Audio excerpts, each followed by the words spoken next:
ताणम् नमो सिद्धाणं नमो आयरीयाणम् नमो वज्रायाणम् नमो लोये सवसानम्।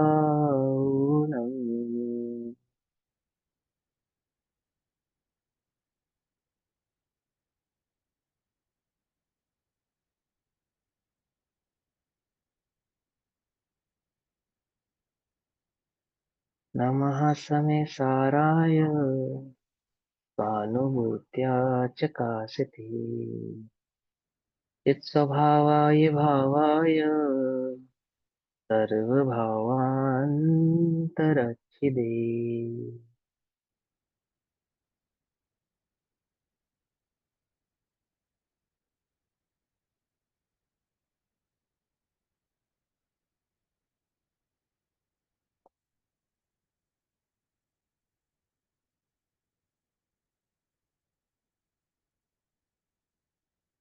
हमारी दोपहरकालीन कक्षा का विषय चल रहा है श्री समय सारजी ग्रंथ। श्री समय सारजी का स्वाध्याय हम सभी आचार्य अमृतचंद्र देव द्वारा रचित आत्मख्याति टीका के माध्यम से कर रहे हैं। आत्मख्याति टीका समय सार परिशिष्ट त्यागवद अधिकार अथवा ज्ञान गे प्रज्ञापन भी इसको कहते हैं। पेज नंबर 623, कलश नंबर 273, 273। 273 नंबर कलश का भाव चल रहा है कि आत्मा का अनेकांत स्वरूप अर्थात अनंत धर्मात्मक जो स्वरूप है वह वैभव अद्भुत है, आश्चर्यकारी है।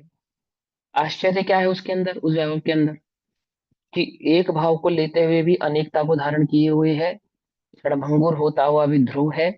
ऐसा उसमें एक अनेकपना व्याप्तता है। जो 272 नंबर के कलश में कहा ना कि जो समझ में आया सियादवाद के आधार से जो वस्तु स्वरूप समझ में आया, उस वस्तु स्वरूप को समझ के जो उसका अनेकांतात्मक स्वरूप है और अनेक धर्मात्मक स्वरूप है, दोनों बातें। अनंत गुणों का धारी तो है ही, साथ ही साथ कैसा भी है, अनंत धर्मात्मक भाव वाला भी है। उस अनंत धर्मात्मक भाव को अद्भुत कह रहे हैं। क्यों? क्योंकि लोक में ये प्रश्न सबको है, एक है तो अनेक कैसे है, क्षणभंगुर है तो ध्रुव कैसे है ना। तो उसको अद्भुत कह रहे हैं कि जो क्षणभंगुर होता हुआ भी ध्रुव है और अनेकता को धारण करता हुआ भी एक है। ऐसे भाव को अद्भुत कह रहे हैं, उसको 273 नंबर के कलश में कहते हैं। तो पहले मैं कलश पढ़ूं या पहले वो बात समझाऊंगा?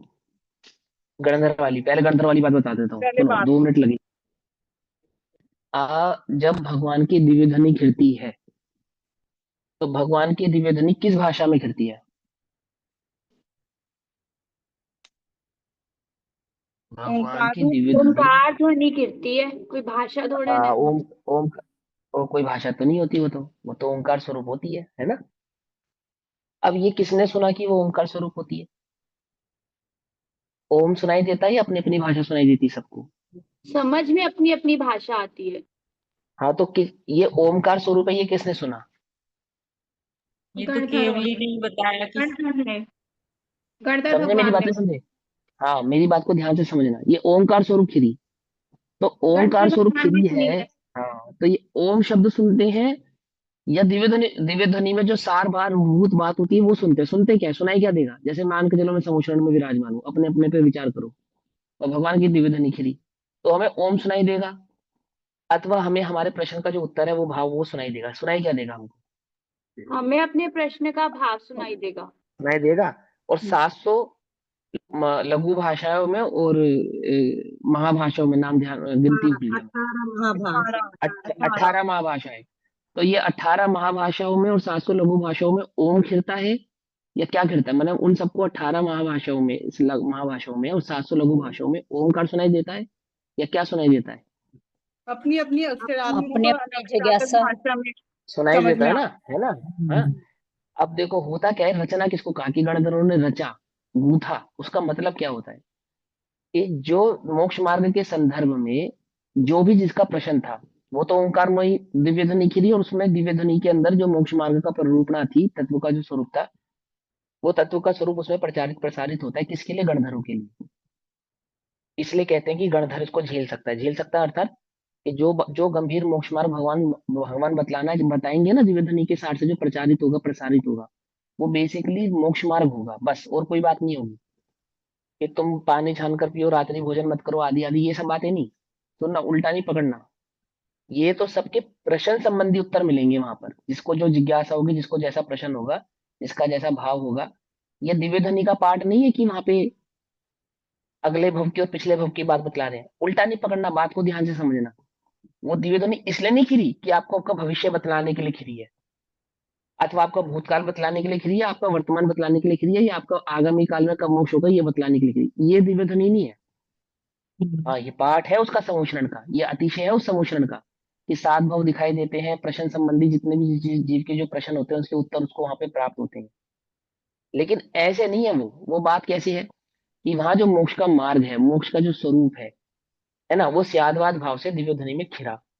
अब गणधरों ने सुना, तो गणधरों ने किस भाषा में सुना? जो गणधरों की भाषा थी उसने उन्होंने उस भाषा में सुना। प्राकृत भाषा थी तो प्राकृत में सुना, संस्कृत भाषा थी तो संस्कृत में सुना। तो जो गणधर देव हैं, उन्होंने अपनी भाषा में सुनकर सुनकर और जब सूत्र की रचना की, क्या सूत्र की रचना की? कि भगवान के द्वारा जो मोक्ष मार्ग सुना वो कहाँ से प्राप्त हुआ? भगवान से ही प्राप्त हुआ। और उसको अपने शब्द देकर जो रचना की है, ये भगवान के शब्द नहीं है। सम्यक दर्शन ज्ञान चरित्राणी मोक्ष मार्ग, ये सूत्र किसने बनाया? उमा स्वामी। ये भगवान ने नहीं बनाया सूत्र। समझना ध्यान से, उल्टा नहीं पकड़ना। उमा लेकिन वो जो स्वामी। सूत्र बनाने का जो भाव है, जो सूत्र बनाने का जो औदैहिक भाव है, सूत्र बनाने का जो औदैहिक भाव है, वो गणधरों का अपना है। हाँ, ये मंजू दीदी म्यूट कर लीजिए आप अपना एक बार। हाँ, तो क्या हुआ, वो जो सूत्र बनाने का जो औदैहिक परिणाम होता है, वो गणधरों का अपना निजी होता है। ठीक। और वो जो गणधरों का भाव होता है, जो जो परिणाम औदैहिक परिणाम होता है, उस सूत्र बनाने का जो ज्ञान होता है, वो सहज ही बुद्धि रिद्धि जो उनके पास होती है उसमें वो भाव धारण रहता है। और फिर उसको शब्दों में रचना करते हैं। जैसे फॉर एग्जाम्पल आचार्य कुंद कुंद देव गए सिमंदर भगवान का समुश्रण में, वहां उन्होंने ओंकार में दिव्य ध्वनि सुनी। फिर यहाँ आके उन्होंने रचना की। किस भाषा में रचना की? प्राकृत में रचना की। तो जो सूत्र उन्होंने आचार्य कुंद कुंद देव ने समय सारणी में लिखा, वो सूत्र उन्होंने भगवान से सुना था। केवली बड़ी दम, ये सूत्र उन्होंने भगवान से सुना है दिव्य ध्वनि में? नहीं ना, ये सूत्र तो उन्होंने अपनी बुद्धि से लिखा है ना। इसको कहते हैं रचना, इसको कहते हैं रचना। और आचार्य कुंद कुंद देव के दिव्य भाव को पढ़ के आचार्य अमरचंद्र देव ने उसको अपनी भाषा में रचा। अब जो आचार्य अमरचंद्र देव ने जो सूत्र रचे हैं संस्कृत में, जो श्लोक रचे हैं, ये दिव्य ध्वनि में सुन के रचे हैं या अपनी बुद्धि से रचे हैं? अपने बुद्धि से। समझे? अपनी बुद्धि से रचे ना। तो जो मार्ग है, जो मार्ग का मर्म है, वो भगवान से सुना। किस भाषा में सुना? जिस भाषा में हम जानते थे उस भाषा में सुना। और अपनी भाषा में जब हम उसकी रचना करते हैं उसको कहते हैं गूंथना। कुछ बात समझ में आई? नहीं समझ में आई? पर जैसे भैया आप अभी कोई, अभी हाँ आपने बोलो बोलो। कहा कि अरिहंत भगवान की वाणी में सिर्फ मोक्ष मार्ग आता है, कि आपकी हाँ, प्रकृति की बात बस आती है। लेकिन बस फिर वो हाँ, चरणानी योग और करणानी योग आदि वो कैसे सब आती बुद्धि है से फिर? रचा जाता है। वो सब बुद्धि से, बुद्धि रिद्धि है ना, उससे रचा जाता है वो। मतलब वो उससे रचना गंधर्व की जाती है। रचते हैं? हाँ, मार्ग तो वो भी भगवान के दिव्य धनी से ही प्राप्त हुआ उनको। समझे नहीं समझे? वो प्रश्नवाच्य है। प्रश्नवाच्य इन सेंस कि जब चित्त में ये इस प्रकार का विकल्प होता ना कि मुझे मोक्ष मार्ग का जो साधन करना है वो किस प्रकार से बनेगा, गृहस्थ में किस प्रकार से बनेगा, मुनि धर्म को किसको कहेंगे, आदि आदि, ये कई प्रकार के प्रश्न है। ये सारे प्रश्न निहित है मोक्ष मार्ग के अंदर, प्रत्येक जीव के। आप मेरी बात सुनो। आप यहाँ पे कितने 20 25 15 20 जो भी जितने भी लोग बैठे हो, 10 5 जितने भी लोग बैठे हो, सबका प्रश्न एक जैसे होंगे? सबके अलग अलग होंगे? सबके अलग अलग होंगे, सीधी सी बात है। अलग अलग होंगे ना। अब आचार्य अमरचंद्र देव ने टीका लिखी, आचार्य कुंद कुंद देव ने ग्रंथ की रचना की, तो उन्होंने किस मुख्यता से रचना की? चरणानुग की मुख्यता से रचना ना करके अध्यात्म की मुख्यता की रचना ज्यादा की। किन्हीं किन्हीं ने न्याय की रचना ज्यादा की, किन्हीं आचार्यों ने चरणानुग की रचना ज्यादा की। उनके संदर्भ में उनके समक्ष बैठने वाला जो श्रावक अथवा प्रश्न करता है, वो किस प्रकार का उनसे प्रश्न कर रहा है, उसके आधार से ही वहां रचना की जाती है। अब मान के चलो हमारे पास जो रचना अवेलेबल है, समय सार, प्रवचन सार, नियम सार, अष्टपाहुड़ आदि आदि, तो ये सारे सूत्र दिव्य ध्वनि में खिरे थे, वो है। ये सारा भाव दिव्य ध्वनि में खिरा था, वो है। तो भाव सूत्र खिला दिव्य था। ध्वनि में खिरा था, वो नहीं था, वो नहीं है। हम्म।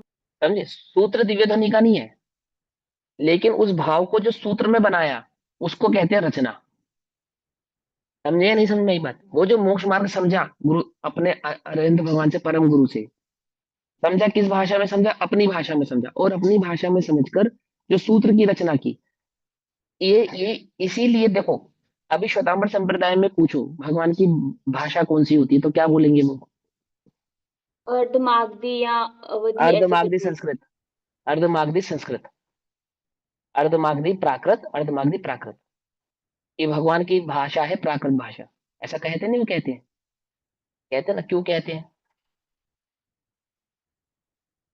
अर्धमागधी क्योंकि प्राकृत भाषा भगवान की। उनके हिसाब से उनके हाँ, आचार्यों ने उसको अर्धमागधी और प्राकृत में ही नहीं, समझा हो। उनको ये लगता है कि भगवान ने अर्धमागधी भाषा में बोला, वो उसके अतिशय भाव को नहीं समझ पाए ना, इसलिए ऐसा हुआ। वो किसी भाषा में नहीं बोला उन्होंने, भगवान की मतलब दिव्य ध्वनि किसी भाषा में नहीं गिरती है। गंधर सिर्फ भाव ग्रहण करके उसकी जो रचना करते हैं, उनको जो ग्रंथों में गूंथते हैं उसको हम रचना कहते हैं। उसको रचना ग्रहण कहते में हैं। गणधर भाव ही करते हैं। भाव मतलब अपने शब्दों में मोक्ष मार्ग का स्वरूप ग्रहण किया उन्होंने। अब ये जो मैं शब्द बोल रहा हूँ उसमें आप क्या ग्रहण कर रहे हो? शब्द ग्रहण कर रहे हो, भाव ग्रहण कर रहे हो, क्या ग्रहण कर रहे हो आप?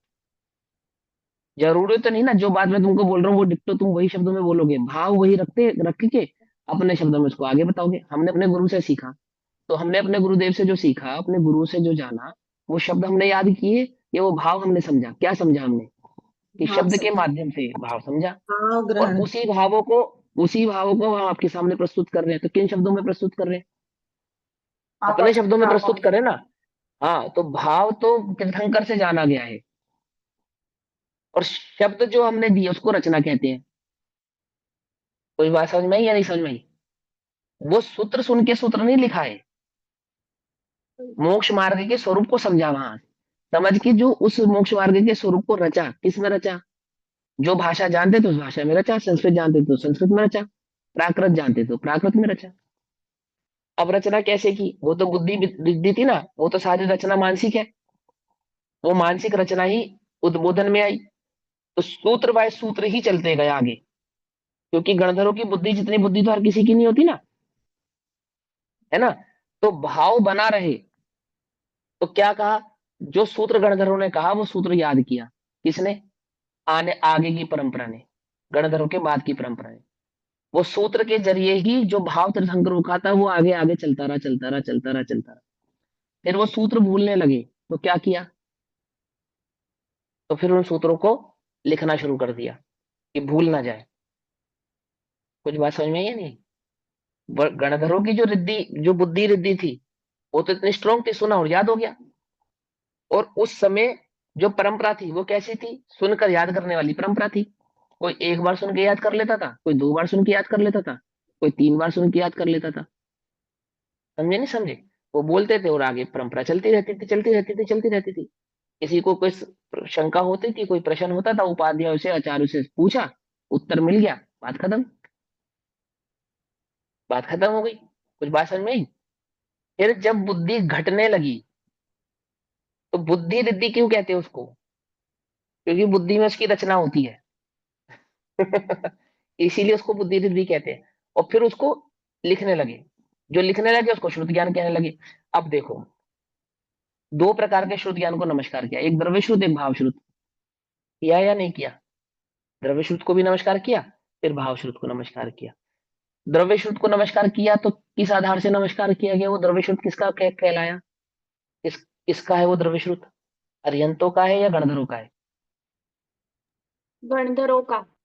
द्रव्य सूत्र गंधर्वों का है। ये तुमने पढ़ो फिर से वाणी शुरुआत, वो शुरू से पढ़ो, 5 से शुरू के 10 गाथा। केवली बढ़िदम, केवली श्रुत केवली बढ़िदम, खाली गणधरों का नहीं, केवलियों से श्रुत केवलियों पर, और श्रुत केवलियों से जो हमारे पास परंपरा से आया, वो द्रव्य श्रुत।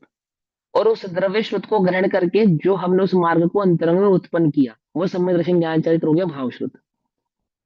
समझे बात? मैं आत्मा हूं, ये बात मुझे कैसे पता चली? मैं रत्नत्रयधारी भगवान, मैं अनंत गुणों का निधान और स्वपर भेद विज्ञान प्रकाशक आत्मा स्व प्रकाशक चैतन्य भाव स्वरूप हूँ, और पर से मेरा कोई संबंध नहीं है, और ये ज्ञान के संबंध आदि के आधारों को समझता हुआ भेद विज्ञान पूर्वक मैंने इस आत्म तत्व को प्राप्त किया, उपलब्ध किया। तो किसके आधार से प्राप्त किया, कैसे मालूम चला, और ये मेरी आत्मानुभूति पक्की है, सच्ची है, इसका मैं मिलान किससे करूंगा। बात समझ में आ रही नहीं आ रही है। ये जो भाव स्रोत मुझे प्रकट हुआ, इसका मिलान करना पड़ेगा ना, सच्चा या झूठा है। कहाँ से होगा, जिसको हम आगम कहते हैं, द्रव्य द्रव्य स्रोत। स्रोत से, द्रव्य स्रोत तो केवलियों के द्रव्य स्रोत द्वारा को जो नमस्कार बताया। किया, द्रव्य स्रोत के आधार से भाव स्रोत प्रकट हुआ, और भाव स्रोत जो प्रकट हुआ उसका मिलान द्रव्य स्रोत से हुआ। उस द्रव्य स्रोत की रचना या उस द्रव्य स्रोत का जो स्रोत है वो कौन है, वो कहाँ से प्राप्त हो रहा है, उसका जो ओरिजिन है वो केवली बड़ीधाम है, केवली शुद्ध केवली केवली और बड़ीधाम शुद्ध है। शुद्ध वो केवली। केवली और शुद्ध केवलियों के आधार से में प्राप्त हुआ है। तो केवलियों के आधार से गणधरों ने ग्रहण किया, तो गणधरों ने अपनी भाषा में ग्रहण किया, और जो गणधर की भाषा थी उस भाषा में उनकी रचना की। मान के चलो आज मैं किसी किताब की रचना करता हूँ मोक्ष मार्ग संबंधी, जैसे पंडित टोडरमल जी ने की, तो प्राकृत में की, संस्कृत में की, या हिंदी में की। अपनी देश भाषा। हाँ, ढूंढारी में की, जो उनकी देश भाषा थी, ढूंढारी। वो उस भाषा को जानते थे। तो जो जो उन्होंने लिखा वो शब्द उन्होंने कहाँ से मिले, उनको किसने सुनाए, उनको वो शब्द कहाँ से कॉपी पेस्ट किए, कि कॉपी पेस्ट थोड़ी किए। जो द्रव्य श्रुत से भाव समझा, उसको समझ के देश भाषा में रचना, क्या कहा, देश भाषा में रचना, ऐसे गणधरों ने गूथी और रची। तो कैसे रची, कुछ बात समझ में, रचना जो उन्होंने श्रुत केवली के आधार से, भगवान के दिव्य ध्वनि के आधार से समुश्रण में मोक्ष के स्वरूप को समझा। कैसे समझा, चारों ही नियोगों को समझा, वहां तो निश्चय ने, व्यवहार ने, आदि न्याय आदि को सबको समझा, व्याकरण अलंकार आदि सब सीख, वो तो सहज भाव से आ गए उनके चित्त में।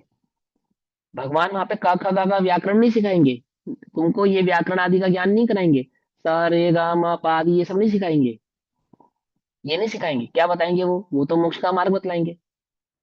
इतना ज्ञान तो गणधरों को बीज रिद्धि आदि होने के कारण, बुद्धि रिद्धि होने के कारण, जो व्याकरण आदि संबंधी ज्ञान है वो तो सहज ही होता है।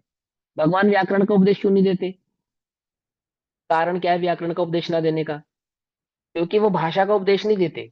वो तो ओंकार में स्वरूप होती है, उनकी भाषा दिव्य होती है, और जिसको जिस भाषा में जो भाषा ज्ञात होती है उस भाषा में उसको ग्रहण कर लेते हैं। तो भगवान मेरी की बात वाणी समझ में आई कोई या नहीं नहीं समझ में? सुनता डायरेक्टली, मतलब ओंकार भाषा कोई नहीं सुनता, सब अपनी अपनी भाषा में ही ग्रहण नहीं, करते हैं। अपनी तो ये भाषा में ग्रहण करते हैं। पता कैसे अब चली ये ओंकार वाणी है? अब ये गणधर का विकल्प है, ये गणधर का विकल्प है कि भगवान, मुझे बड़ा विस्मय होता है। क्या क्या विस्मय होता है, कि सबको अपनी भाषा में सुनाई देता है। आप किस भाषा में ये कहते हैं, स्वरूप किस किस भाषा में कहते हैं, ये तो विकल्पात्मक है। कि वहां वो ज्ञान दिव्य ध्वनि से ही ज्ञात होता है, कि दिव्य ध्वनि ओंकारमय स्वरूप होती है, ये दिव्य ध्वनि से ही ज्ञात होती है बात। कुछ बात समझ में नहीं, ये उत्तर हमें कहाँ से ज्ञात होता है कि जो दिव्य ध्वनि है वो ओंकार स्वरूप है। हाँ, ये उनका प्रश्न हुआ तो उनको उसमें ये जवाब प्रश्न, मिला कि ये हाँ, ओंकार रूप है। बिल्कुल है, 100%, 100%, ये वहीं से ज्ञात होता ये है, तो वहां से देवों ही का स्वरूप ज्ञात अतिशय होता है। है। 18 महाभाषा हाँ, और 700 लघु भाषा तो देवताओं का अतिशय कहते हैं ना, समोपशरण में देवताओं का कह अतिशय तो है। रहा हूँ, वो तो समुच्चरण का अतिशय है, कह तो दिया। भगवान की दिव्य ध्वनि तो ओंकार स्वरूप है, उनका काम नहीं है वो तुम्हें व्याकरण सिखाएंगे, भाषा सिखाएंगे, ये बताएंगे, ऐसा विकल्प नहीं हो रहे। लेकिन वो अतिशय है, कहाँ का, वो समुच्चरण का अतिशय है, कि वहां ऐसा होता है। समझे नहीं समझे, आजकल भी तो होता है ना, आप अपने अपनी भाषा में मूवीज देख सकते हैं कि पिक्चर हॉल में बैठकर, होता है ना। वो ईयरफोन्स देते हैं आपको लगाने के लिए, आप जिस भाषा को जानते हैं उसी भाषा का आप ईयरफोन ले लीजिए उनसे और लगा लीजिए, तो पिक्चर तो चलेगी अपनी भाषा में, पिक्चर चलेगी अपनी भाषा में, और आपको सुनाई देगी अपनी भाषा में। और कौन सी भाषा में, फ्रेंच बैठा होगा, जर्मन बैठा होगा, इंडियन हिंदी बैठा होगा, इंग्लिश बैठा होगा, ब्रिटिश इंग्लिश वाला बैठा होगा, सबको अपनी अपनी भाषा में सुनाई देती है। होता है ऐसा, नहीं होता, देखा आजकल पिक्चर हॉल में ऐसा सिस्टम है ना, ऐसे समूषण का अतिशय है। वो रिकॉर्ड तो एक ही भाषा में हुई है, नहीं समझे, वो जो पर्दे पे चल रही है वो अलग अलग भाषाओं में नहीं चल रही, पर्दे पे तो एक ही भाषा में चल रही है। लेकिन वो उससे भी अधिक अतिशय है दिव्य ध्वनि का, ये ओंकार स्वरूप है, और सबको अपनी अपनी भाषा में सुनाई देती है। समझ में आई बात, नहीं समझ में आई, पकड़ में आई बात। जैसे एक एक बात मैं अक्सर से समझाता हूँ, कई बार समझाई है मैंने, आपको नहीं बताई। जैसे समूह शरण में जीव गया, तो वहां नाट्यशालाएं बनी होती है, नाट्यशाला होती है ना, तो नाट्यशालाओं में देवांगनाएं देवादि नृत्य कर रहे होते हैं, जिनको देखकर जीव वहां पे, अभव्य जीव कहते हैं उनको, या जो समूह शरण तक नहीं पहुंच पाते, दिव्य ध्वनि तक नहीं पहुंच पाते, या भगवान की गंधकुटी तक नहीं पहुंच पाते, वो वहीं पे रुक जाते हैं। कोई लोग बाग में रुक जाते हैं, उद्यान में रुक जाते हैं, आदि आदि जगह जगह पे रुक जाते हैं। तो उन नाट्यशालाओं में जो नृत्य आदि हो रहे होते हैं, वो नृत्य किस प्रकार के हो रहे होते हैं? कौन से नृत्य हो रहे थे? उन नृत्यों में कौन सा भाव प्रदर्शित किया जा रहा होता है? क्या बताया गया हो रहा होता है वहां पे? ऐसे जैसे फिल्मी धूमधाम होती है वैसा हो रहा होता है? क्या हो रहा होता है? कुछ पता है? नहीं पता है? तब विकल्प तक किया, वो कभी अच्छे से विचार किया होता होगा। हाँ नहीं, है? ये वैराग्य के नृत्य नीलांजना होते के हैं। नृत्य में भी ऐसे ही आया था ना, वो नीलांजना नृत्य करती है तो वहां भक्ति और पे वैराग्य में। प्रकट करती है वो। है? कथकली के क्या? माध्यम से भैया भगवान के जन्म से लेकर के और तब कल्याणक हम्म। तक की हाँ, नृत्य ये के बताया द्वारा। मैंने आपको। हाँ, आपको बताया मैंने, इसलिए आप बता रहे हो, है ना? मैंने बताया ना। क्या होता है मालूम? जैसे कथकली होता है, कथकली, कथकली देखा तुमने? क्या बताया होता था है मैंने कथकली? कथक की है ना? पिक्चराइजेशन करते पूरा, हाँ, जो भी। उसके अंदर क्या होता है, उसका नाम होता है कथकली। यानी कथा के माध्यम, कथा को नृत्य के माध्यम से प्रदर्शित प्रदर्शित करना, ये होता है कथकली। ठीक है? जब समय सारजी शुरू हुआ था ना, तो यहाँ पे जो नाट्य रूपांतरण है वो कथकली का रूपांतरण है बेसिकली। ये जो भाव लिखा गया है समय सारजी में, ये कथकली का के आधार से भाव लिखा गया है। क्योंकि साउथ इंडिया में ना एक एक क्या कहते हैं उसको, परंपरा है, नृत्य की एक परंपरा है। क्या परंपरा है वहां पे? कि वहां पे किया तो जाएगा नृत्य, और नृत्य में कथा को प्रदर्शित किया जाता है। जैसे रामायण, महाभारत, ये है ना कथाएं, इनको नृत्य के माध्यम से प्रदर्शित करते हैं वो लोग। और खाली हम अपने हिंदुस्तान में तो उत्तर भारत, क्या नाम है, दक्षिण भारत की बात है। लेकिन बाहर जाओगे ना, बाली, इंडोनेशिया, मलेशिया आदि आदि, वहां पे भी यही परंपरा है। अभी भी क्या परंपरा है? कि करेंगे तो नृत्य, परंतु उस नृत्य में जो भाव प्रदर्शित किया जाएगा वो एक कथा का भाव होगा। जैसे एक सुंदरकांड बताना है कहीं किसी का, भगवान का, या रामायण का कोई पाठ समझाना है, जैसे राम और रावण का युद्ध दिखाना है, या रावण के द्वारा सीता का हरण दिखाना है, ये सब नृत्य के माध्यम से दिखाया जाता है। ऐसे ही संवशरण में जो नाट्यशालाएं होती हैं, उन नाट्यशालाओं में क्या प्रस्तुत होता है? कि वहां भगवान के जन्म कल्याण से लेकर और मोक्ष कल्याणक तक का जो भाव रहा भगवान के जीवन का, वो सारा उस नृत्य के माध्यम से वहां प्रदर्शित हो रहा होता है। कोई फालतू की चीज नहीं प्रदर्शित हो रही होती, कोई यहाँ वहां की बातें नहीं होती। वहां के नृत्य कोई फुहड़ता वाले नृत्य नहीं होते कि उनको देखकर और आदमी और दिवांगनाओं की सुंदरता और उसको देखकर वहां पे मोहित हो गया। उस नृत्य में जो भाव प्रदर्शित होता है, वो क्या भाव प्रदर्शित होता है नृत्य के माध्यम से? वो क्या दिखा रही है? कि मैं बहुत सुंदर नृत्य जानती हूँ, ये दिखा रही है। क्या कर रही है वो बेसिकली भगवान की भक्ति कर रही है। तो कैसे कर रही है भक्ति? कि भगवान के जन्म कल्याणक से लेकर और जो उनका समूषण रचना हुई ना, समूषण तक का जो परिणाम है, जो भाव है, वो सारा का सारा कथानक उन नृत्यों के माध्यम से वहां नाट्यशालाओं में प्रदर्शित हो रहा होता है। समझे या नहीं समझे? जिसे देखकर जीव वहां रुक जाते, उसे देखने लगते, उसको कहते हैं नाट्यशाला। क्या कहा उसे? नाट्यशाला। नाटिका चल रही है एक प्रकार की। कैसे चल रही है वो नाट्यशाला? कौन सा नाटक चल रहा है वहां पे? जैसे तुम टीवी में सास बहू के नाटक देखते हो ऐसे। उस नाट्यशालाओं में नृत्यशाला, नृत्य हो रहा है। तो उसको नाट्यशाला इसलिए क्यों कहा? कि वो नाट्य रूपांतरण करके दिखाते हैं कि कैसे भगवान का जन्म हुआ, फिर स्वर्ग से देव आया, इंद्र आए, वो भगवान को सुमेरु पर्वत पे लेकर गए, वहां उनका नमन हुआ, है ना, आदि आदि। माता ने 16 स्वप्न देखे आदि। देखते हो तुम पंचकल्याणकों में नृत्य देखते हो नहीं देखते हो? तो क्या दिखाते हो नृत्यों में? देखा? ऐसे ही वहां समोषण की नाट्यशालाओं में इस प्रकार के नृत्य चलते। तो ये भाव समझने वाली बात है, तो भाव समझाना तो मुझे तो मेल। कि वहां दिव्य ध्वनि में क्या खिलता है? मोक्ष का स्वरूप खिलता है। किस भाषा में खिलता है? ओमकार स्वरूप होता है। और तीर्थंकर जो गणधर अपनी भाषा में उनको सूत्र वाइज रचना करते हैं, उनकी सूत्र रचते हैं, उसको रचना कहते हैं। उस भाव को जो अपने शब्द देकर उन्होंने रचना की।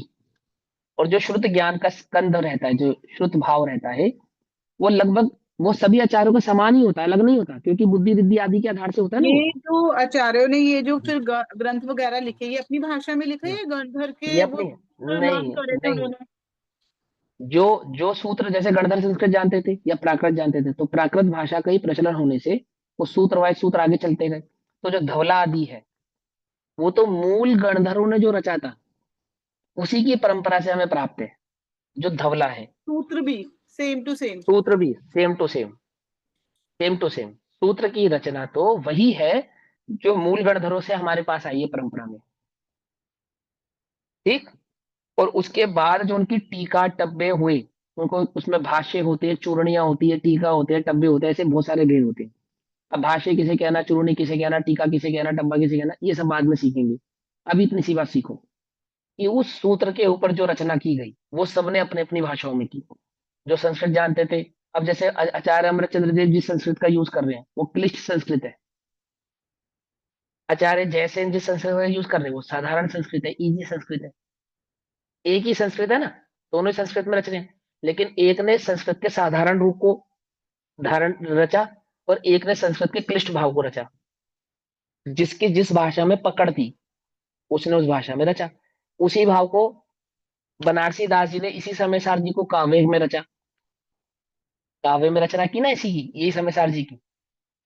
पंडित टोडरमल जी ने इसी को रचा, कैसे रचा, ढूंढारी भाषा में रचा, है ना। फिर वो उसी चामुंड राय ने, चामुंड राय ने कैसे रचा, इसको सिद्धांत को, जैन सिद्धांत को, जिसपे सम्य ज्ञान चंद्रिका टीका लिखी गई है, कन्नड़ लिपि में, कन्नड़ भाषा में रचा, कन्नड़ संस्कृत भाषा में उसकी रचना की। किसकी, गोमटसार जीवकांड कर्मकांड की जो टीका की वो कन्नड़ भाषा में रचा उसको।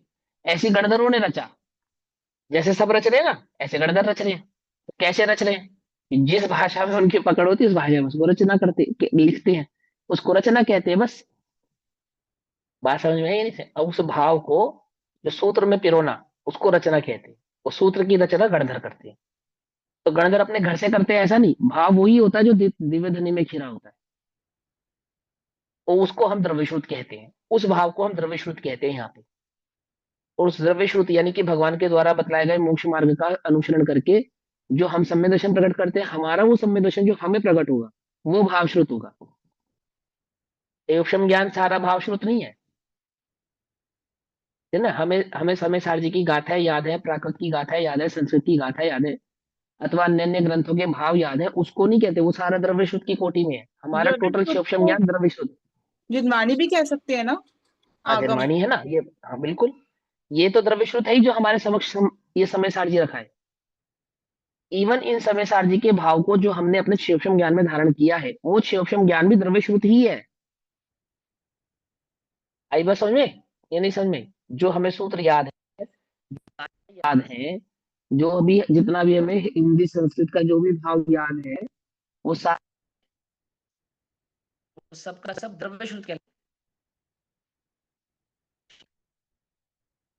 ये सारा का सारा भाव क्या कहलाएगा, द्रव्यश्रुत। नहीं यार ये बात एक सेकंड।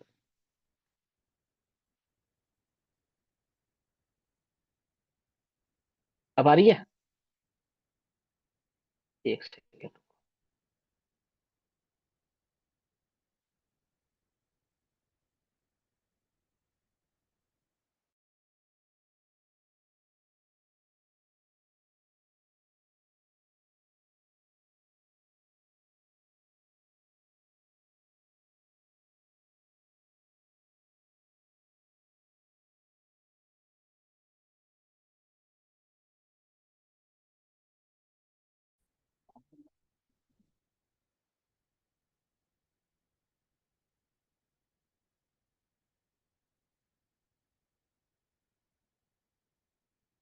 हम्म, तो ये सारा का सारा क्या कहलाएगा, ये द्रव्यश्रुत कहलाएगा। जो हमारे शिवक्षम ज्ञान में बैठा है वो भी सारा द्रव्यश्रुत है।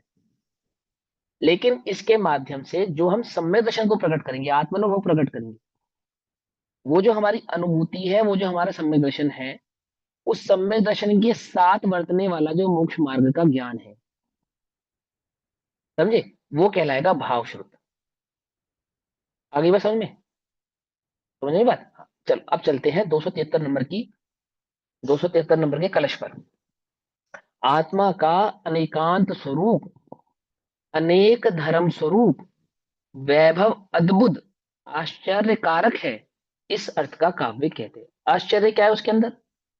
आश्चर्य बस यही है कि कोई वस्तु का स्वरूप एक है तो अनेक कैसे है। है ना, और भेद है तो अभेद कैसे है, ऐसा। तो वो समझेंगे। क्षणिक है, क्षणभंगुर है, तो ध्रुव कैसे है, कि वो दोनों ही भाव को धारण किया हुआ है, इसलिए उसको अद्भुत आश्चर्यकारक कह रहे हैं, भैया ऐसा।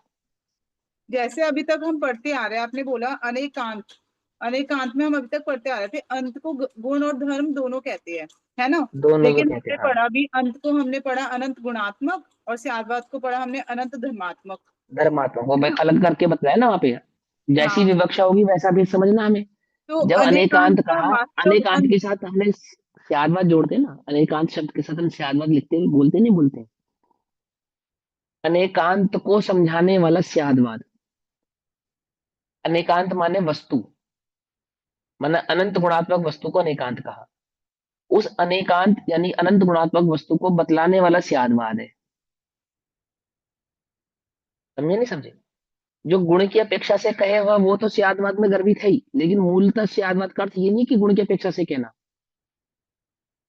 द्रव्य और पर्याय की अपेक्षा से कहना, भेद और अभेद की अपेक्षा से कहना, एक और अनेक की अपेक्षा से कहना, वस्तु में व्याप्त होने वाले अनंत धर्मात्मक भाव की अपेक्षा से कहना, जिसमें अस्ति नास्ति तत् आदि जो भाव है ना, जिसको आप सप्तभंग में पढ़ते हैं।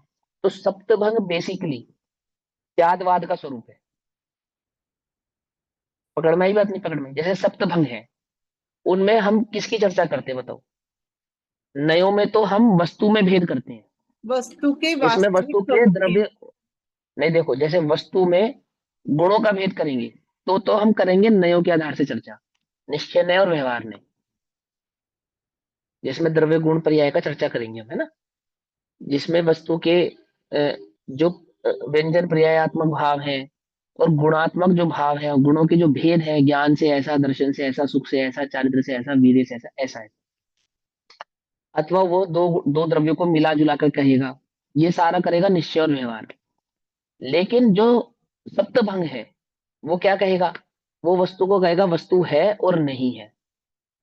वो ये नहीं कहेगा गुण है और नहीं है, क्या कहेगा? वो वस्तु है और नहीं है। अस्ति नास्ति, अस्ति नास्ति, अस्ति नास्ति, अवक्तव्य, अस्ति अवक्तव्य, नास्ति अवक्तव्य, अस्ति नास्ति अवक्तव्य। क्या हो गए? 7 भंग हो गए। ये 7 भंग क्या समझा रहे हैं आपको? निश्चय व्यवहार समझा रहे हैं। वस्तु अस्ति निश्चय और नास्ति व्यवहार, ऐसा बोलो। तुम्हें दोनों धर्म वस्तु है, एक ही समय पे प्रेजेंट है। हाँ, दोनों ही निश्चय है। अस्ति तो निश्चय है ही, नास्ति भी निश्चय है। समझ में? बात नहीं समझ में आई? अस्ति नास्ति वस्तु में निश्चय व्यवहार है, या अस्ति नास्ति वस्तु का निश्चयात्मक स्वरूप है? कुछ बात समझ में आती है? नहीं समझ में आती? निश्चयात्मक हाँ, स्वरूप है। तो निश्चय और व्यवहार वो सप्तभंग नहीं है, सप्तभंग है स्यादवाद। स्यादवाद निश्चय व्यवहार के आधार से नहीं चलता, वो तो वस्तु को देखकर बोलेगा जो भी बोलेगा। और वस्तु को देख रहा है मतलब निश्चयात्मक, यानी कि वस्तु के स्वरूप की ही बात करेगा, उसमें व्यवहार का कोई पक्ष नहीं है। हाँ, हम उस अस्ति नास्ति भाव को जब अनंत गुणात्मक भाव की अपेक्षा से वस्तु में खंड करके भेद करके बतलाएंगे, तब वहां निश्चय और व्यवहार लगेंगे। कुछ बात समझ में आई? नहीं समझ में आई? देखो सुन, बहुत सिंपल सी बात है। वस्तु अस्ति नास्ति है या नहीं है, जिसको सामान्य विशेषात्मक कहा, तो वस्तु का सामान्य विशेषात्मक भाव अथवा अस्ति नास्ति भाव निश्चय से है या व्यवहार से है? ये प्रश्न है पहला। निश्चय से है। निश्चय से है, सीधी सीधी सी बात है ना। तो फिर वस्तु का व्यवहार पक्ष क्या है? कि हम अस्ति नास्ति भाव को समझाने के लिए जो वस्तु में खंड करेंगे, गुणों का भेद करेंगे, पर्यायों का भेद करेंगे, द्रव्य का भेद करेंगे, वो प्रत्येक गुण के परिणमन का जो भेद करेंगे, वो निश्चय व्यवहार है। उसी एक वस्तु को कभी दो द्रव्यों से मिलाकर कहेंगे, कभी एक द्रव्य की कहेंगे, कभी एक ही द्रव्य में भेद करके कहेंगे। जैसे हमने कहा जीव, तो अस्थि से जीव है या नास्ति से जीव है? या अस्थि नास्ति से जीव है? तो जीव में अस्थि भी घटित होगा, नास्ति भी घटित होगा, अस्थि नास्ति भाव भी घटित होगा। लेकिन जब इसी को भेद करके बोलेंगे शरीर जीव नहीं है, नास्तित्व भाव, समझ में? बात नहीं समझ में? शरीर देह जीव नहीं है, तो देह जीव नहीं है तो कुछ तो होगा कि देह पुद्गल है। तो वो पुद्गल के खाते में शरीर को डाला और आत्मा के खाते में, जीव के खाते में आत्मा को डाला। अब आत्मा में नास्ति भाव नहीं रहा ना, क्योंकि हमने शरीर से अलग कर दिया उसको। रहा या नहीं रहा? कि अभी भी है। क्या है नास्ति भाव आत्मा का? नास्ति भाव आत्मा से कभी अलग नहीं होगा। क्यों नहीं होगा? क्योंकि उसका स्वभाव है, गुण नहीं है। नास्तित्व नाम का आत्मा में कोई गुण नहीं है। नास्तित्व नाम का आत्मा में एक धर्म है, अस्ति नास्ति धर्म। क्या है उसका काम? कि ज्ञान है, ज्ञान दर्शन नहीं है। दर्शन है, दर्शन सुख नहीं है। सुख है, सुख वीर्य नहीं है अथवा अनंत गुण नहीं है।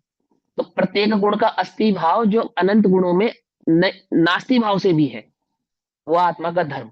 निश्चय से या व्यवहार से? ज्ञान ज्ञान है, अन्य गुण नहीं है। निश्चय व्यवहार है। क्या है ये? ज्ञान ज्ञान है, अन्य गुण हाँ, और है। अन्य नहीं है। हाँ, निश्चय है, व्यवहार है ये। निश्चय है। हाँ, ये स्यादवाद का कथन है। और नयों में जब कथन करेंगे तब निश्चय व्यवहार, निश्चय व्यवहार, व्यवहार से झूठा। लेकिन स्यादवाद झूठा नहीं है। जहां व्यवहार को हम झूठा भी कहते हैं, वहां स्यादवाद के नास्तिक पक्ष को झूठा नहीं कह सकते आप।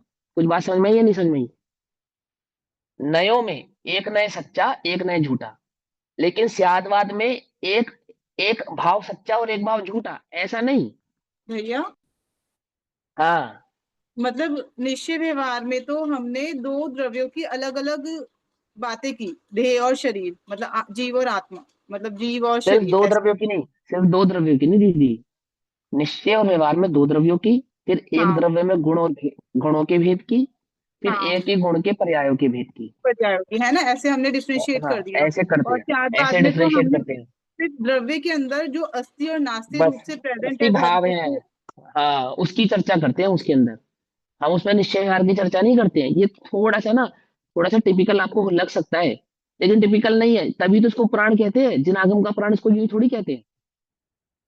अगर ये स्यादवाद आपको समझ में आए तो जिनागम तो ऐसे हाथ पे रखे आंवले जैसा है। ये बात समझ में आए तो आपको इसीलिए थोड़ा सा पेचीदा लगता है ये। और लोग कहते हैं ये क्या जानी कैसी बातें करते हैं, अस्थि है, नास्ति है नहीं है, आदि आदि, ये जो कहते हैं ना। अगर आप दार्शनिक भाव से, दार्शनिकता से मतलब वस्तु के स्वरूप के आधार से उस वस्तु के भाव को समझेंगे, तब आपको मालूम चलेगा अनंत धर्मात्मक कहना और अनंत गुणात्मक कहने में जमीन आसमान का अंतर है। समझे या नहीं समझे? बहुत बड़ा भेद है उनके बीच में। हमें लगता है ये तो कुछ नहीं, होता अनंत धर्मात्मक कहना, अनंत गुणात्मक कहना, और वो हमें तो समझ में आ गया वो अनंत गुणों का भेद कर रहे हैं, तो वो अस्थि नास्ति कह रहे हैं। ऐसा नहीं, ऐसा नहीं है। वहां तो वस्तु में भेद करेंगे, ध्यान से समझना, तो वहां पे नए लगेंगे निश्चय और व्यवहार। लेकिन यहाँ वस्तु में भेद नहीं कर रहे हैं, यहाँ वस्तु का स्वभाव समझा रहे हैं। अस्थि नास्ति कह के ये वस्तु का स्वभाव है, भेद नहीं है वस्तु में ये। कुछ बात समझ में आई या नहीं आई? समझ में आई या नहीं समझ में आई? है सरोज आंटी जी आ हमारी रही है कक्षा में आज? थोड़ी, नहीं है? आ रही। थोड़ी थोड़ी आ रही है। चलो, देखो क्या कहा। आत्मा का अनेकांत स्वरूप, अनेक धर्म स्वरूप वैभव अद्भुत आश्चर्यकारक है। आत्मा का वैभव आश्चर्यकारक है। उस वैभव को समझाएंगे आप, इस स्यादवाद भाव को। इस अर्थ का काव्य कहते हैं। क्योंकि पिछली कलश में क्या समझाया था कि स्यादवाद भाव से जिसने उस वस्तु स्वरूप को सिद्ध किया है, अब उस स्यादवाद भाव को जानने से उसने वस्तु को जाना, तो वस्तु के वैभव का प्रदर्शन यहाँ पे कर बतला रहे हैं कि कैसा है वस्तु का वैभव, आश्चर्य क्या है उसके अंदर, कि वो एक ही समय पर अद्भुत स्वभाव को धारण किए हुए है, जिस जो मिथ्यामतियों के ज्ञान का विषय नहीं बन पाता, मिथ्यामतियों को समझ में नहीं आता, है ना। एकांत नहीं, अनेकांत। एकांत क्या है? ध्रुव हूं, बस ध्रुव हूं, ये तो एकांत है। जिसने उसके ध्रुव अध्रुव स्वभाव को जानकर पहचान कर ध्रुव की दृष्टि की है, ये अनेकांत है। क्या कहा? समझे? उसको कहा आश्चर्य। क्या कहते हैं देखो, इतो गतम नेकताम ददति तः सदाप्येकता मितः क्षण विभंगुरम ध्रुवमति सदेवोदयात् इतः परम विस्तृतम। एक तरफ से देखने पर तो परम विस्तृत है, परम विस्तृतम धृतमितः प्रदेशर्निजयी, और एक तरफ से देखने पर प्रदेश का भेद भी है, प्रदेशों वाला भी है। इतो गतम नेकताम, एक तरफ से देखने पर तो अनेक अनेक भाव वाला दिखता है। ददति तः सदापेकता, और एक तरफ से देखो तो एक ही दिखता है। तो ये वस्तु में भेद नहीं कर रहे हैं, ये स्वभाव समझा रहे हैं। एक अनेक वस्तु का स्वभाव है, भेद नहीं है। समझना ध्यान से, अनेक भाव को समझाएंगे, वो भेद है। क्या कहा? वस्तु में एक एक वस्तु में अनेक का भेद करते हैं, या एक अनेक वस्तु का स्वभाव है। स्वभाव को कहना भेद नहीं होता। भेद का कारण मतलब क्या है कि अनेक वस्तु का स्वभाव नहीं है और हम अनेक कहकर कहते हैं, उसको तो कहते हैं भेद। पॉइंट पकड़ में आ रहा है या नहीं आ रहा है? अखंड वस्तु में खंड करना, उसको तो कहते हैं भेद। लेकिन एक अनेक वस्तु का स्वभाव है, ये वस्तु में भेद नहीं किया हमने, ये तो स्वभाव ही समझा रहे हैं हम आपको। कुछ बात समझ में आई या नहीं आई है? हाँ, मेरा तो मन कर रहा है पूरा खोल कर रख दो, इसको समझा दूं, लेकिन मेरे पास शब्द ही नहीं आ रहे समझाने के, क्या करूं? जो मैं जान पा रहा हूँ ना, मैं सच्ची में ईमानदारी से वो बता नहीं पा रहा हूँ आपको। आप मेरी बात को फिर समझो। वस्तु में अनेक वस्तु का स्वभाव है, अनेकांतमक भेद नहीं है, झूठा नहीं है। व्यवहार जिसको हम झूठा कहते हैं, ये अनेकांत अनेक भाव झूठा नहीं है, ये सच्चा है, परम सत्य है। कितना परम सत्य है? जैसे अखंड एक भाव सत्य है, ऐसा उसका अनेकपना सत्य है। और वहां जो व्यवहार है ना, वो झूठा है। क्या? वस्तु में अनेकांतक वस्तु में अनेकपना उतना ही सत्य है जितना एक सत्य है। ऐसा एक अनेक वो स्वभाव है, उसका स्वभाव में सत्यता नहीं होती। हाँ, उस अनेक भाव को जब हमने तुम्हें समझाया खंडित करके, ज्ञान दर्शन सुख वीर आदि आदि भाव का, वो खंडपना था, वो झूठा है। क्या? कि तुम वस्तु को खंडित मत मानना, अखंड मानना। अखंड स्वभाव है एक अनेक भाव वाला, ये जो एक अखंड अनेक स्वभाव आपने है नित्य नित्य समझाया, भाव वाला। हाँ, ये ज्ञान और ज्ञेय की अपेक्षा से आप समझाना चाह रहे हो? अनंत गुणों की अपेक्षा से भी है ना, एक ज्ञानात्मक होते हुए भी अनंत गुणात्मक है। एक ज्ञान भाव वाला, ज्ञान मात्र कह रहे हैं हम उसको, तो इसका मतलब ये नहीं कि हम उसको अनंत अनंत गुणात्मक से मान नहीं रहे हैं। अच्छा देखो, आत्मा एक ज्ञान मात्र है और आत्मा में अनंत गुण है, तो निश्चय और व्यवहार की अपेक्षा से अनंत गुण है आत्मा में, ये बात झूठी है ना, क्योंकि व्यवहार तो झूठा है। आत्मा एक ज्ञान भाव मात्र है और आत्मा अनंत गुणात्मक है। तो आप कहोगे कि आत्मा ज्ञान मात्र है, ये तो निश्चय, और अनंत गुणात्मक है ये व्यवहार। ऐसा है क्या? और व्यवहार तो झूठा। तो अनंत गुणों का भेद आत्मा में झूठा है, कि भेद तो झूठा है परंतु अनंत गुण झूठे नहीं है। क्या? कुछ बात समझ में आई है नहीं? हमने जो अनंत गुणों में भेद किया था वो असत्य है, लेकिन आत्मा में अनंत गुण है, ये सत्य है। तो एकानेक आत्मा का स्वभाव है, स्वरूप है, ये सत्यता है। एक तरफ से देखने पर ये तो गतम नेकताम, एक तरफ से देखने पर अनेक भाव दिखता है। ददति तस्सदापेकता मितः क्षण विभंगुरम ध्रुमति सदेवोदयात् इतः परम विस्तृतम धृतिमितः प्रदेशैर्निजै। और ऐसा जानने के बाद रहो सहज मात्मनस्तिदद्भुतम वैभवम, सहज आत्मा आत्मा का ऐसा ये अद्भुत वैभव है। वैभव सत्य है असत्य है?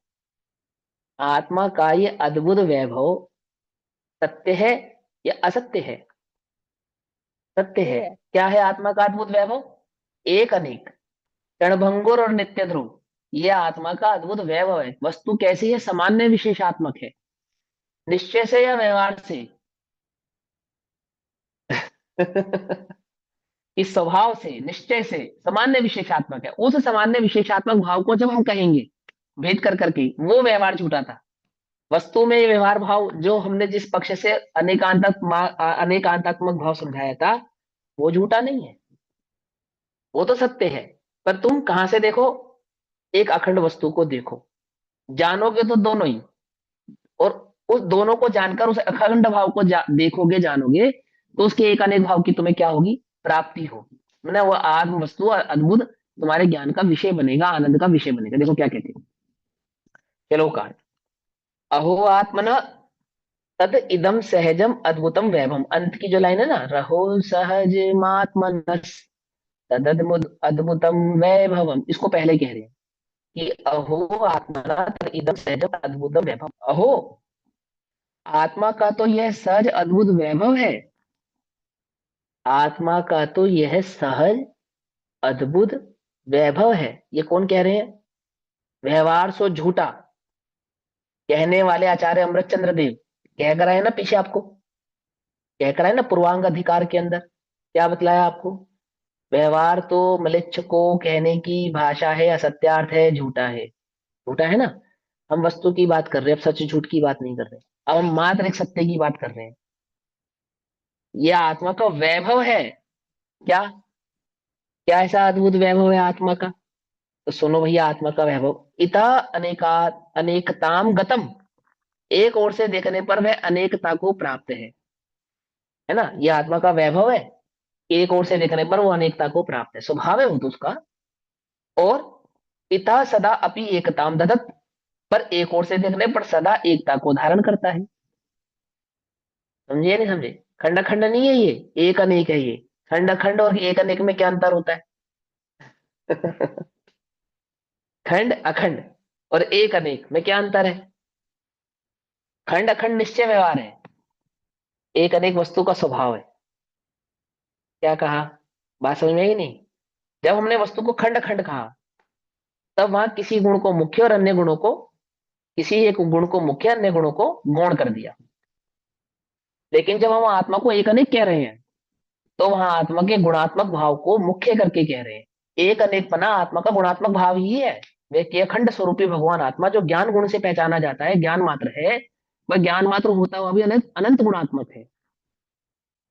समझे? दोनों को स्वीकार किया है वहां पे, दोनों को, एक को स्वीकार किया है मात्र ऐसा नहीं। जब जब आत्मा का अनुभव करने के लिए बैठा वो मिथ्या दृष्टि जीव, और उसने उस आत्मा को ज्ञान स्वभावी मात्र कहा, जाना, और एक ज्ञान मात्र में अपने उपयोग को स्थिर किया, तो वहां उसने अनंत गुणों का निषेध नहीं किया, अनंत गुणों को डिनाई किया। तो अनंत गुणों को डिनाई नहीं किया, अनंत गुणों को गौण किया। ध्यान से समझना। और अनंत गुणों के भेद को डिनाई किया। क्या कहा? फिर से बोलूं, अनंत गुणों को तो स्वीकार करते हैं, परंतु अनंत गुणों के भेद को डिनाई करते हैं, उसको अस्वीकार करते हैं। दोनों बातों में अंतर है या नहीं है? जब हम एक ज्ञान स्वभावी भगवान आत्मा को स्वीकार करते हैं, तो उस एक ज्ञान में आत्मा के अनंत गुणात्मक भाव अस्तित्व भाव से है, अस्ति है। अनंत गुणों का एक ज्ञान भाव में होना, ये तो है अस्ति। और अनंत गुणों में भेद होना, इसको डिनाई कर दिया, ये झूठा है। अनंत गुण सच्चे हैं, अनंत गुणों का भेद झूठा है। कुछ बात समझ में आई या नहीं समझ में आई? क्या कहा? क्योंकि वस्तु अनंत गुण है, अभेदी होती है। अभेद होती है। अनंत गुणों का भेद झूठा था, अनंत गुण झूठे नहीं थे। समझ में ये बात नहीं समझ में आई? है? जिसने भेद किया था वो व्यवहार था। जो अनंत गुणों को स्वीकार करता है वो तो निश्चय है, वो झूठा नहीं है, वो झूठा नहीं है। हम तो भेद भेद बुद्धि को छोड़ेंगे। और अखंड बुद्धि कैसी है? एक बुद्धि कैसी है? वस्तु को जानने वाला कैसा है? स्यादवाद से वस्तु को जानने वाला कैसा है? कि वो वस्तु के ज्ञान स्वभावी आत्मा को स्वीकार करता हुआ, ज्ञान भाव की दृष्टि करता हुआ, एक ज्ञान मात्र आत्मा हूं ऐसा मानता हुआ भी अनंत गुणात्मक भावों को जानता है, पहचानता है, अनुभवता है। महिमा है वो तो, उसकी वैभव है उसका। बोलो, एक ज्ञान गुण मात्र वाला माने, उसको तो मिथ्या दृष्टि कहा, उसको तो मिथ्या दृष्टि कहा। जो आत्मा को एक ज्ञान गुण मात्र वाला ही स्वीकार करेगा, उसको आत्मा का अनुभव नहीं होगा। अनंत गुणात्मक भाव को एक ज्ञान भाव से जो जानता है। क्या कहा? समझे? समझे या नहीं समझे? वो सम्यक दृष्टि है, वो है आत्मा का जानने वाला। क्या कहते हैं कि आत्मा का ही तो अद्भुत वैभव है कि एक तरफ से देखने पर अनेकता को प्राप्त होता है, और एक ओर से देखने पर सदा एकता को धारण करता है। इता क्षण विभुंगरम, एक ओर से देखने पर क्षणभंगुर है।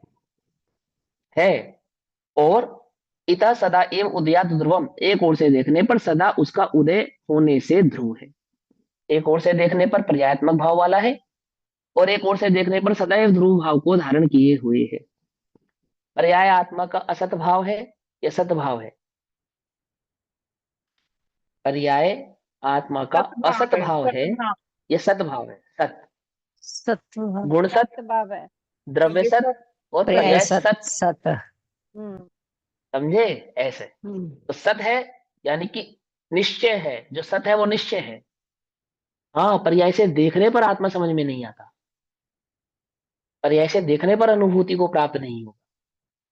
आत्मा में ये पर्याय का भेद करना, आत्मा में पर्याय का भेद करना सो व्यवहार, और आत्मा में पर्याय को स्वीकार ही नहीं करना, है ही नहीं, पर्याय नामक वस्तु को कल्पना मानना, वो मिथ्यात्व। क्या कहा?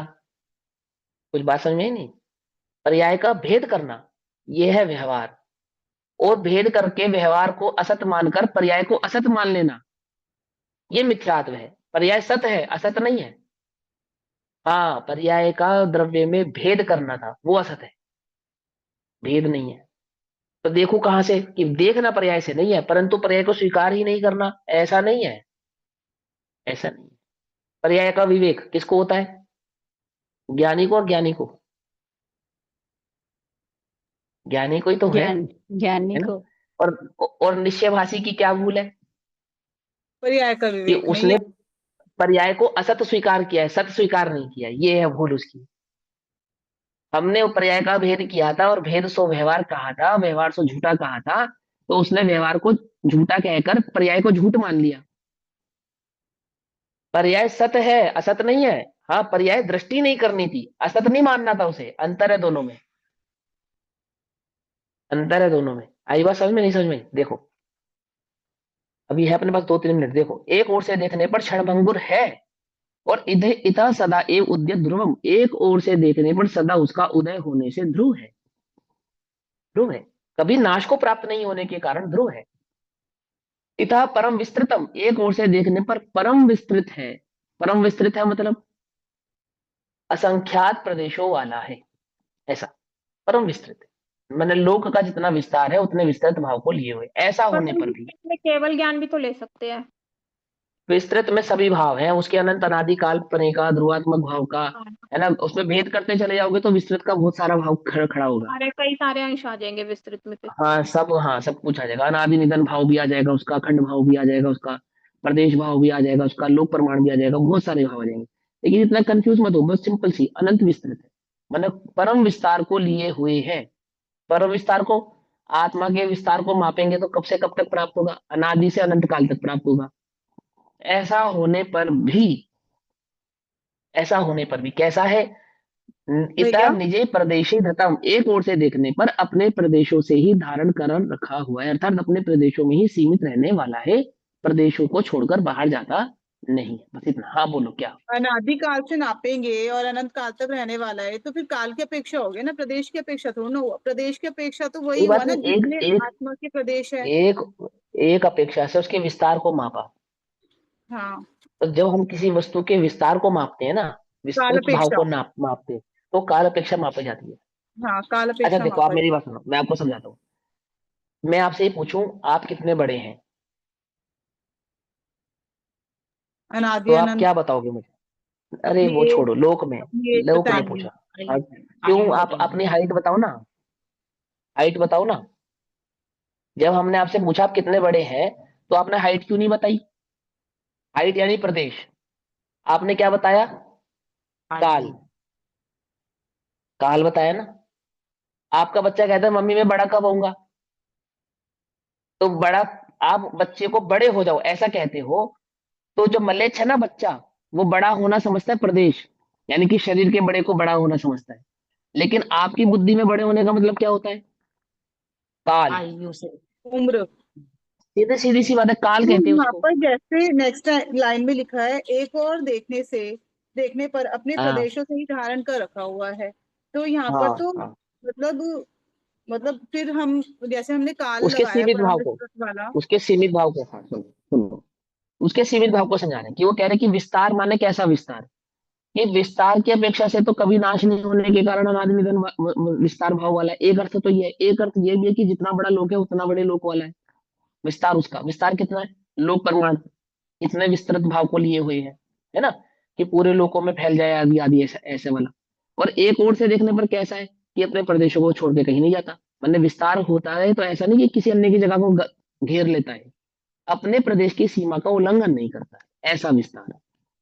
अनंत गुणों का विस्तृत भाव होने पर भी, अनादि निधन होने पर भी, और संपूर्ण लोक में फैल जावे इतने प्रदेश होने पर भी अपने प्रदेशों का उल्लंघन नहीं करता है, किसी अन्य की जगह को धारण नहीं करता है, किसी अन्य के प्रदेश पे कब्जा नहीं करता है, किसी अन्य भाव को, अन्य के द्रव्य के अन्य प्रदेशों को ग्रहण नहीं करता है। कैसा है? अपने ही प्रदेशों की सीमा में रहने वाला है, असीम होता हुआ भी अपनी सीमा में सीमित है, ऐसे भाव को समझा रहे हैं।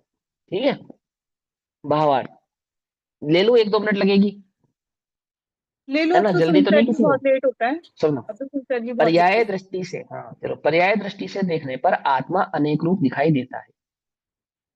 ठीक, ये तो भावार्थ है, देखो, गुण दृष्टि से देखने पर और पर्याय दृष्टि से देखने पर दोनों अपेक्षा लगेगी यहाँ पे, खाली पर्याय दृष्टि से नहीं। तो गुण दृष्टि से देखने पर भी और पर्याय दृष्टि से देखने पर भी आत्मा अनेक रूप दिखाई देता है। जैसे आत्मा ज्ञान रूप भी दिखाई देता है, आत्मा दर्शन रूप भी दिखाई देता है, आत्मा चारित्र रूप भी दिखाई देता है, आत्मा सुख रूप भी दिखाई देता है, आत्मा स्थिर रूप भी दिखाई देता है। पकड़ में ही नहीं, पकड़ में ही बात। तो आत्मा कैसा दिखाई देता है कि गुणों की और पर्यायों की दृष्टि से देखने पर अनेक रूप दिखाई देता है। जैसे सिद्धों को देखेंगे, मात्र सिद्ध भगवान को, उसमें एक अनेकपना देख सकते हैं या नहीं देख सकते? एक ही सिद्ध भगवान देख सकते ना, वो तो पर्याय नहीं बदल रहे।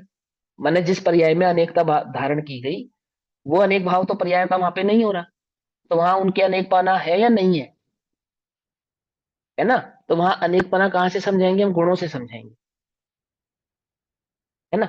और एक एक अनेकपना दिखाई दे रहेगा। दूसरा तरीका है ज्ञान में जो लोकालोक झलक रहे हैं, तो ज्ञान के ज्ञाकार की अपेक्षा से उसी ज्ञानात्मा भगवान आत्मा को अनेक और एक विस्तृत ज्ञान भाव होने से एक, ऐसा दो बातें समझ में आ रही है ना। तो एक ही आत्मा को एक अनेक कहने का तात्पर्य समझना है, पर कैसे समझाना है?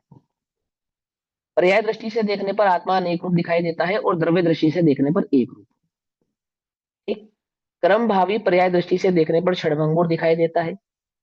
अब वास्तव में जो क्षणभंगुरता है वो पर्याय दृष्टि है, जो अनेक पना है वो गुण दृष्टि है ना। ये मेरा मंतव्य है, जो यहाँ लिखा है वो भी हम समझेंगे, पर मैं अपनी भाव आपको समझाना चाह रहा हूँ, बस इतना सा, कि जब हम अनेकता की बात करते हैं वहां पे दो बातें समझनी है हमें। एक तो ज्ञान में ज्ञेय भाव और आत्मा का अनंत गुणात्मक भाव, बस उसको एक अनेक कहते हैं। और जब हम आत्मा को क्षणभंगुर कहते हैं तब वो पर्याय दृष्टि से ही कहते हैं, और जब हम उसको स्थायी वो द्रव्य दृष्टि से कहते हैं ध्रुव। क्रम भावी पर्याय दृष्टि से देखने पर क्षणभंगुर दिखाई देता है और सहभावी गुण दृष्टि से देखने पर ध्रुव। ज्ञान की अपेक्षा वाली सर्वगत दृष्टि से देखने पर परम विस्तार को प्राप्त दिखाई देता है। जैसे ज्ञान में लोकालोक झलकते हैं ना, तो लोकालोक में विस्तृत ऐसा दिखाई देता है कि मानो पूरे लोकालोक ही उस ज्ञान भाव में समाहित हो गया हो। ये अब इसमें सारे प्रदेशों इन्होंने वो दे दिए अब सारे के सभी पर्याय की सभी, अपेक्षा हाँ से भी अनेक अनेक सारे सिद्ध करके। हाँ, सारे आएंगे वो तो, क्योंकि वो उसका स्वभाव है। द्रव्य गुण पर्याय तो आत्मा का स्वभाव है ना। और प्रदेशों की अपेक्षा वाली दृष्टि से देखने पर अपने प्रदेशों में ही व्याप्त दिखाई देता है। ऐसा द्रव्य पर्याय आत्मक अनंत धर्म वाला वस्तु का स्वभाव है, मात्र स्वभाव नहीं है, ये उसका वैभव है। द्रव्य गुण पर्याय स्वभाव वाला आत्मा का, इस यादवाद भाव को बतलाने वाला अनंत धर्मात्मक भाव, वह आत्मा का वस्तु का क्या है? वैभव है। वह स्वभाव अज्ञानियों के ज्ञान में आश्चर्य उत्पन्न करता है। ये ऐसा कैसे हो सकता है? एक है और अनेक भी है, ध्रुव है और क्षणभंगुर भी है ना। कि यह तो असंभव सी बात है। यद्यपि ज्ञानियों को वस्तु स्वभाव में आश्चर्य नहीं होता, फिर भी उन्हें कभी नहीं हुआ ऐसा अद्भुत परमानंद होता है, आनंद होता है। आत्मा के इस अनंत वैभव को जानकर क्या होता है? ज्ञानियों को परमानंद होता है, और इसलिए आश्चर्य भी होता है। आश्चर्य होता है माने वहां आनंद वाला आश्चर्य, माने वहां पे आह्लाद को आश्चर्य कह रहे हैं, बस वो आह्लाद आता है, ओहो ऐसा अद्भुत, जगत में अन्य नहीं है कोई, अनुपम ऐसा। पुनः इसी अर्थ का काव्य कहते हैं, और इसी अर्थ को, इसी भाव को समझाने के लिए सेम टू सेम और आगे आचार्य अमरचंद्र जी 274 नंबर का कलश कहते हैं। तो 274 नंबर का जो कलश है वो हम कल पढ़ेंगे, भी समय हुआ। तब तक के लिए सभी को जय जिनेन्द्र, ओम नमः सिद्धेभ्यः। निज निधि निज में बताई, यह अनंत उपकार है, उसके लिए जिन वाणी माँ को वंदना शतबार।